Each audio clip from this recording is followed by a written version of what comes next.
Okay, so besides all the R shit that I am dealing with, I'm going to finally move on and teach some basic spellcraft, basic alchemical spellcraft. For starters, let's see here. See this? Not the words, the shape. This is the start of it all. You get an architect's compass, like the Freemason symbol. You draw a circle. Then at the edge of that circle, you have this little pin pricky thing, right? So you pin prick the edge, and you draw another circle. Then you do that again at the corner, and you draw another circle. And you do that again, then you do that again right here. For some reason, if you look this up online, somebody will say the creation went in order. I don't give a fuck what they say. We are doing geometry here. Okay, we need to get this perfect, right? So we're going 1, 2, 3, 1, 2, and then we get this motherfucker because you will never get this perfect. You understand me? You can get it as close to perfect as you can get it, but you will never get it absolutely perfect. But what can you derive from this? Well, this is a symbol of base frequency. The first thing to ever exist is going to be this centerpiece right here, right? Is going to be the emission that went, just a maybe base movement that went everywhere all at once at infinite speeds. So because there was just nothing else to stop it at all. So that's the first thing to exist. You can consider that like a primordial layer of reality right above void.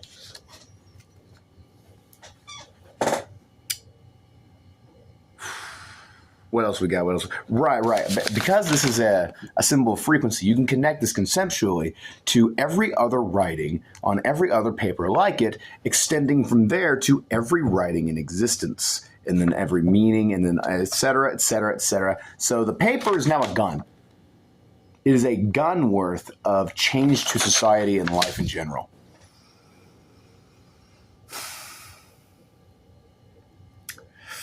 Where do we go from there? Well,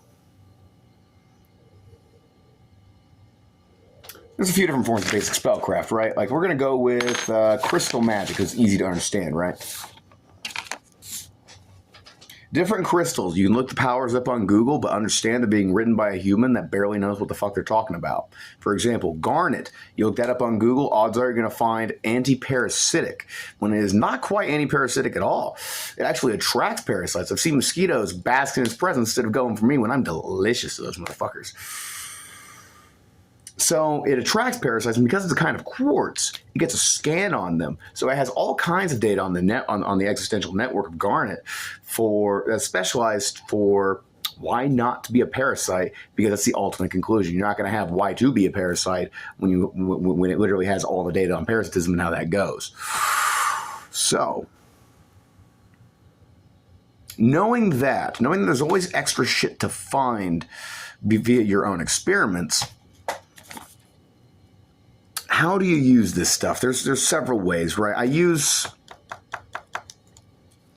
try to balance it by trying to make every spell only like 4. You can balance almost any spell with just 4 crystals. So all you need is a triangle with a dot in the middle.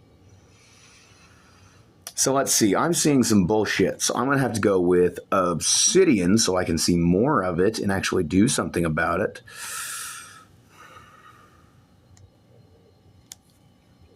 All right, and I automatically remember like how these things feel, but the more you focus on the feeling, the appearance as you write, the more you infuse it. We're also doing tourmaline, which is one of the most protective stones in the world, besides maybe Auralite 23. I'm not even sure how protective that is. It's just an energy filter, but it's a very, very widely ranged. It's very versatile tool, Auralite 23. It has all 7 kinds of the entire quartz spectrum in it, and it has 23 trace metals in it. So Auralite 23, also known as Super 7 Amethyst, you want to get the red cap, otherwise you do not have the whole spectrum.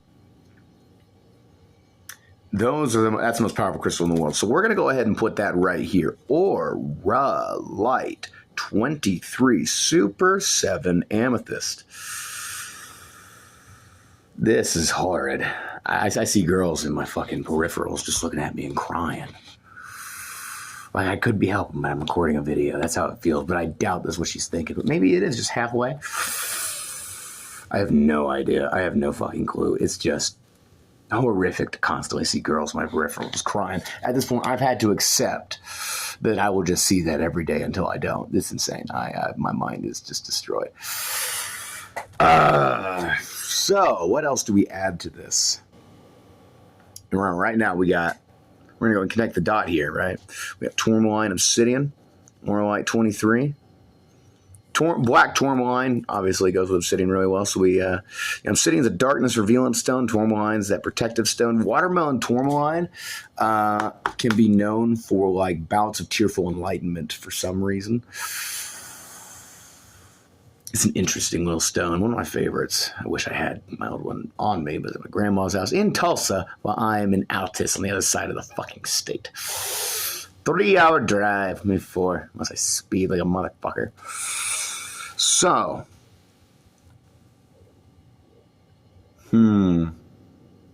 Unakite is a very romantically and sexually protective stone just based on the fact that it balances the two out because it's green and orange.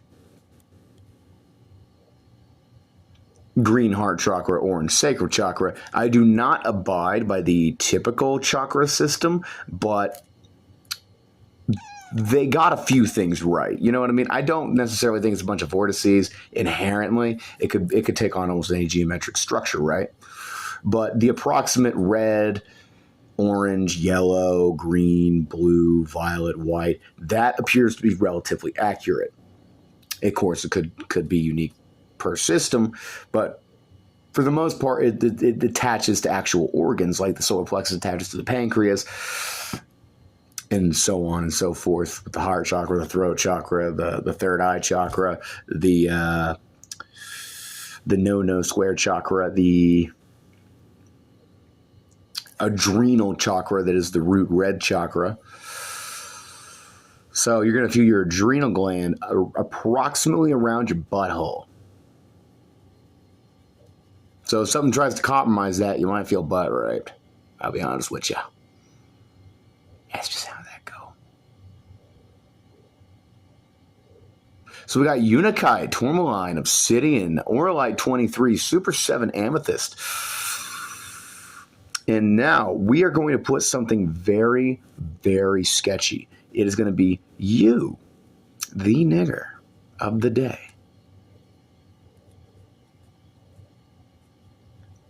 All right, so this should, it's never going to overpower everything inherently, right? You basically got to keep working at it or let it build up momentum. But something on this is better than nothing on this. Does that make sense? It's not an end-all, be-all. It's not going to protect you from all the sexual bullshit. It's not going to protect you as much as an actual stone would in your pocket. I'm sorry to say. But we got something, right? That's something. Another way you can do things is by crafting new physics, so to speak. So, like, for example, the Magic the Gathering card. You have a history of people using this and developing muscle memory in the human genome, in the collective consciousness, developing muscle memory on what these cards do. That can absolutely be expanded to real spellcraft in reality. For example, I like to use this. I am actually scared to show you this spell, but it is fuckery. So it's one of the only ones I use. So we have Tromo Kratis. What that is a dilemma card. That is an 8/8 where you have 40 or 20 life to start. 8/8 meaning 8 attack and 8 health. They regenerate health at the end of each turn. Its ability renders it immune to spellcraft until it's attacking or blocking. And you have to block it with everything or nothing. So if I go ahead, and it's a legendary creature. So what the legend rule says about Magic the Gathering is you can only have one of each legendary creature on the field at a time, at least on your side of the field. So how we make this real fuckery, right? We go double major.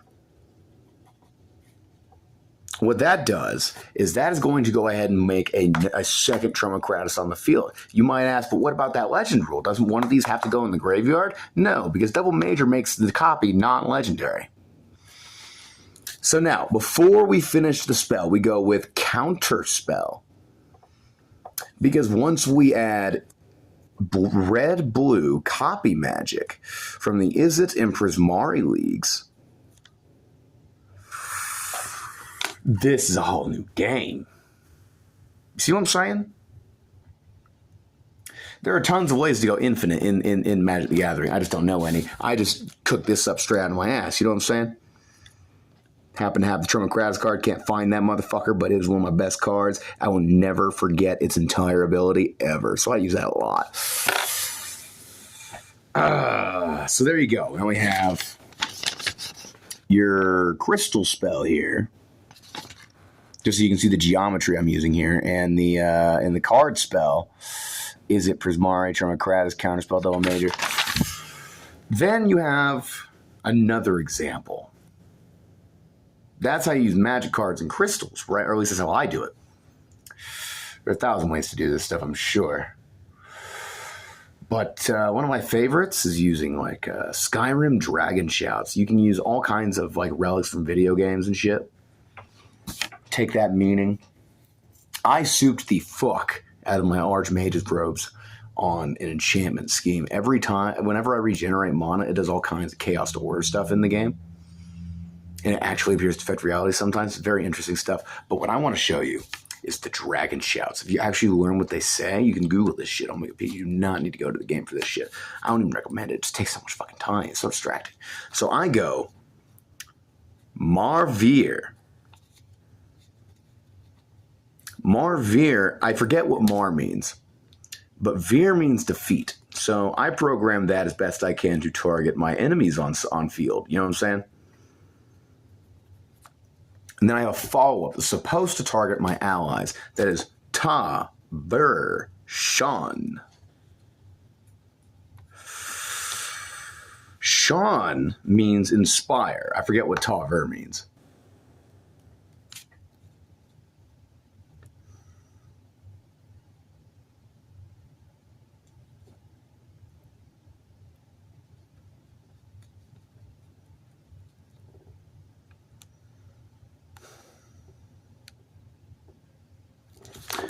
Okay. My apologies. Anyway. Oh, good. You can see the hole in my fucking wall. Lovely. So, you can draw one of two conclusions from this. Either I'm an exceptionally violent person, or my life is hell. Take a pick.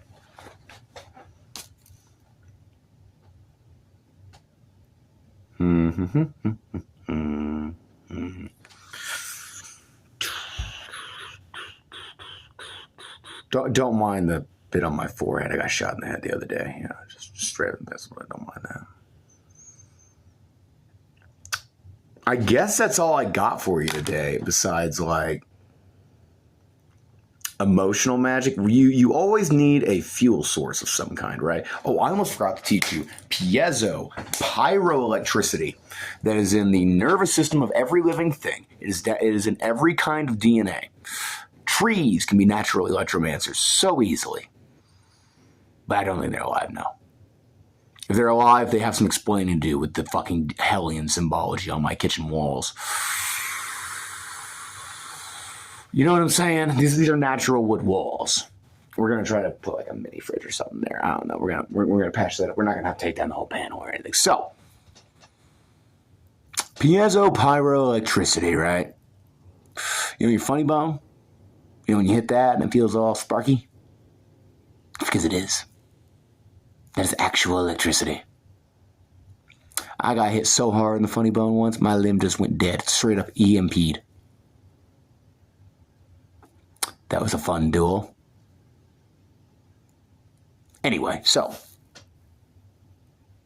Emotions can be channeled into your piezo pyroelectricity. What piezoelectricity means is the more you pressurize something or stress something, the more it produces that energy, the more it produces actual energy, and does stuff. I'm sorry, I'm seeing more girls crying in the fucking corner, and it's just so distracting. Oh my god, my life is heinous.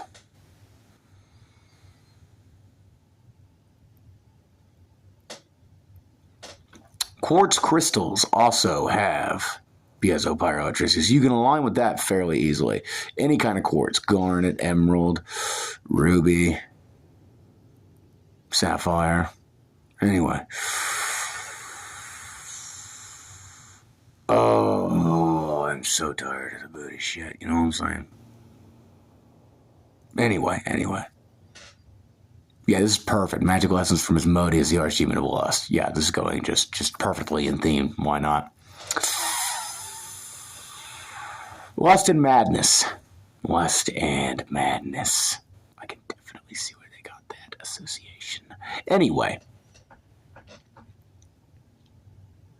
So different kinds of pressure on a piezoelectric system. Pyroelectricity means it's going to maintain an aura based on how much energy has flowing through it. So piezoelectricity. Different pressure, different electricity or slash energy. So you put physical pressure, you'll get one kind of energy. You put mental pressure, you'll get another kind of energy. You put whatever the fuck spiritual pressure is on it, you'll get a different kind of energy every time. You put cosmic pressure on it, that'll be a different energy, but mostly the same as physical. So yeah, that's my basics to magic, honestly. Well, yeah, I've heard you want clean blood. You want to eat well. You want to work out. That way you can serve as using channel for energy. Because this shit, electromancy in particular, you can so easily overload a non-worked out system into just seizing out on the fucking floor. I've done it plenty of times.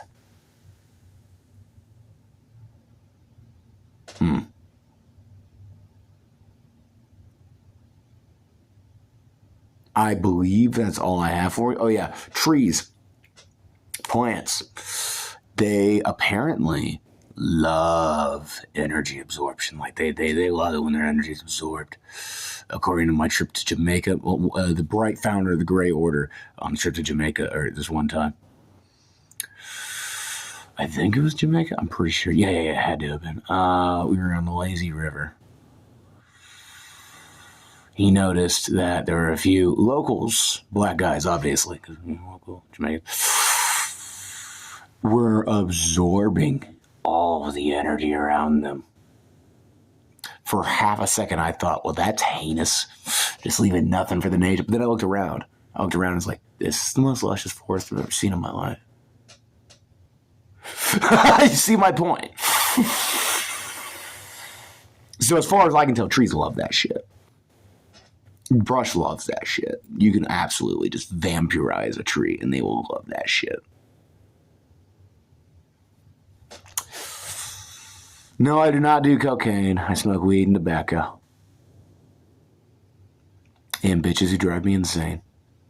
Have a good day.